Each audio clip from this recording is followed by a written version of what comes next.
വിധേയമാക്കുവാനും തീരുമാനിച്ചിരിക്കുന്ന വിവരം ബഹുമാനപ്പെട്ട കൗൺസിൽ മുമ്പാകെ അറിയിക്കുകയാണ്. ഇനി അജണ്ടയിലേക്ക് കടക്കുന്നതിന് മുമ്പ് മരാമത്ത് സ്റ്റാൻഡിംഗ് കമ്മിറ്റിയിലെ അജണ്ട നമ്പർ 207 ഇത് കേട്ടില്ലേ? ഇത് കേട്ടപ്പോൾ തന്നെ പണ്ടെവിടെയോ കേട്ടു മറന്ന ഒരു കാര്യം എൻ്റെ ഓർമ്മയിൽ വന്നു. ഇത് എവിടെയാണെന്ന് കിട്ടുന്നില്ല. പക്ഷെ അതിന് ശേഷം കിട്ടിയ ഞങ്ങളുടെ നാട്ടിൽ പ്രൈവറ്റ് ബസ് സ്റ്റാൻഡിൽ അനൗൺസ്മെന്റ് ചെയ്യുന്ന ഒരു ചേട്ടനുണ്ടായിരുന്നു. ഇതുപോലെ തന്നെയായിരുന്നു, വളരെ ധൃതി. ഇടുക്കി, ചെറുതോണി, കരിമ്പൻ, കില്ലാർകുട്ടി, പനംകുട്ടി, ചേലച്ചൂട്, കീരിത്തോട് വഴി അടിമാലിക്ക് പോകേണ്ട സെന്റ് ജോർജ് ബസ് ഉടൻ തന്നെ സ്റ്റാൻഡിന് പുറപ്പെടണം. ജോർജെ വണ്ടി എടുത്തുകൊണ്ട് പോടാ.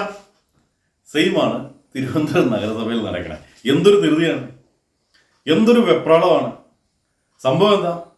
ഒരു ക്രിമിനലിനെ സംരക്ഷിക്കാനായിട്ടാണ്. സുഗതൻ എന്ന് പറയുന്ന ഒരു ക്രിമിനലിനെ സംരക്ഷിക്കാനായിട്ട് ആ നഗരസഭയിൽ എന്തെല്ലാമാണ് കാട്ടിക്കൂട്ടുന്നത്, എന്തെല്ലാം പ്രശ്നങ്ങൾ, എന്തെല്ലാം വെപ്രാളമാണ്. സംഗതി കയ്യിൽ നിന്ന് പോകുന്ന ലക്ഷണം. സാഹചര്യങ്ങൾ നോക്കിയിട്ട് സുഗതനെ അയോഗ്യനാക്കുകയും അങ്ങനൊരു സാഹചര്യം വന്നു കഴിഞ്ഞാൽ, അവരുടെ അവിശ്വാസ പ്രമേയം വന്നു കഴിഞ്ഞാൽ അത് പാസ്സാകുകയും ചെയ്യും. ഈ കാത്തു സൂക്ഷിച്ചൊരു കസ്തൂരി മാമ്പഴം കാക്ക കൊത്തിപ്പോയി എന്ന് പറഞ്ഞ അവസ്ഥയിലേക്ക് കാര്യങ്ങൾ കണ്ടില്ലേ? ഇത് സംഭവം ഇവരുടെ ഒരു വിചാരം എന്ന് പറഞ്ഞാൽ ഞങ്ങൾക്ക് മാത്രമേ ബുദ്ധിയുള്ളൂ, ഈ ഭൂമി മലയാളത്തിൽ വേറെ ആർക്കും ബുദ്ധിയില്ല, ബാക്കിയുള്ളവരും പൊട്ടന്മാർ ഊളകളാണെന്നാണ് ഇവരുടെ വിചാരം. ഇതൊക്കെ വടക്കേണ്ടയിലൊക്കെ ആണെങ്കിൽ പറഞ്ഞാൽ സംഭവം ശരിയാ, ആളുകൾ വിശ്വസിക്കും. നമ്മൾ ഓൾറെഡി ലൈവായിട്ട് കണ്ടോണ്ടിരിക്കുക. ഏത് ഈ ശബരിനാഥും കോൺഗ്രസ് പ്രവർത്തകരും അവർ വ്യക്തമായിട്ട് മീഡിയയുടെ മുമ്പിൽ പറഞ്ഞുകൊണ്ടാണ് ഭരണസമിതി അംഗങ്ങൾ ആരും ഒപ്പിട്ടിട്ടില്ല, അവർ അറ്റൻഡൻസ് രജിസ്റ്ററിൽ സൈൻ ചെയ്തിട്ടില്ല, ഞങ്ങൾ എന്തായാലും രജിസ്റ്ററിൽ സൈൻ ചെയ്യാൻ പോവുകയാണ് എന്ന് പറഞ്ഞുകൊണ്ട് അവർ സൈൻ ചെയ്യാൻ നിൽക്കുന്ന സമയത്താണ് മറ്റേ ആള് എവിടെ ഒരു ചാടി വന്നിട്ട് ഈ മറ്റേ ശബരിനാഥന്റെ കഴുത്തിന് കുത്തിപ്പിടിക്കുന്നതൊക്കെ നമ്മൾ കണ്ടതല്ലേ.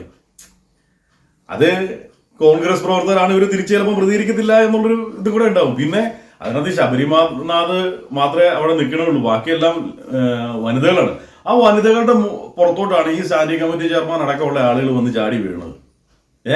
എന്നുവെച്ച് പുറത്തോട്ട് ഷട്ടൊക്കെ വലിച്ചു കീറിയിട്ട് ഭയങ്കര അഭിനയം കാഴ്ച വെച്ച് കഴിഞ്ഞാൽ ഈ നാട്ടിലെ ഈ മീഡിയ, സോഷ്യൽ മീഡിയയും അതുപോലെ തന്നെ ലൈവായിട്ട് ദൃശ്യമാധ്യമങ്ങളിൽ കണ്ടുകൊണ്ടിരിക്കുന്നവരെല്ലാം പൊട്ടന്മാരാണ്. എന്ന് വെച്ചാൽ പുറത്തിറങ്ങേണ്ടത് ശബരിനാഥന്റെ കുത്തിപ്പലിച്ചു, എന്റെ ശബരിനാഥന്റെ പുതുപ്പ് ഗീതി എന്നൊക്കെ പറഞ്ഞു കഴിഞ്ഞാൽ ഒന്നാതെങ്ങനെ പറയണ ആർക്കും മനസ്സിലാകണില്ല. വല്ല കാര്യമുള്ള